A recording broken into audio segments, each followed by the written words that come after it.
Can you feel all the restoration of norms, all the unity, all of the democracy? Me neither, and I don't see why anyone else would. Our healer-in-chief Joe Biden, in order to distract from the disaster he created in Afghanistan, at the border, and in the economy, has now decided to refocus on the coronavirus. In this case, his escalation of the war is legally dubious, logistically a disaster, and quite frankly pits American against American. On two fronts, he's trying to mandate vaccination for workers who are contracted by the federal government and healthcare workers at facilities that get Medicare and Medicaid funding. That's a stretch politically, but seems legal enough.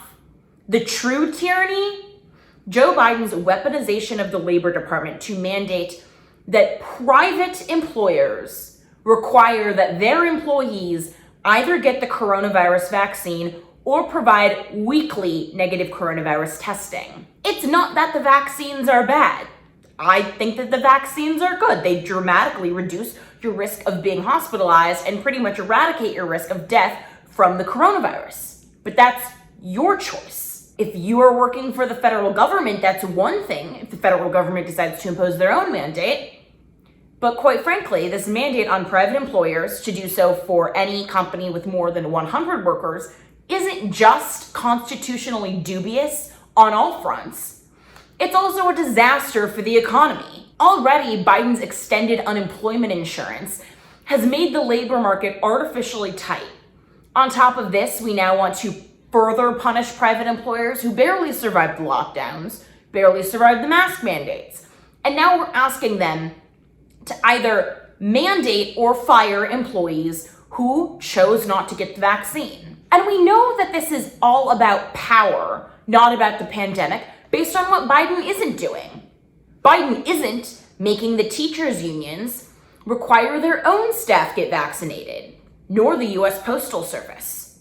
He isn't requiring testing and vaccination for the illegal immigrants that his administration has decided to catch and release into the US without a court date. And finally, perhaps most glaringly, he isn't forcing the FDA to authorize the rapid testing available in Europe, which would remove the teachers' union's abilities to quarantine entire classrooms in case if a single student has one coronavirus symptom. Does Biden care about your freedom? No, he said so himself.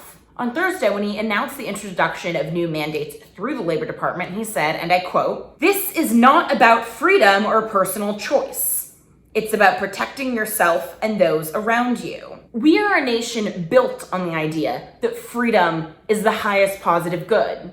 It is our most important right, and if we're willing to sacrifice freedom for security, we should not have anything. If you choose to get the vaccine, which I assure you your doctor most likely would encourage, go ahead, do it.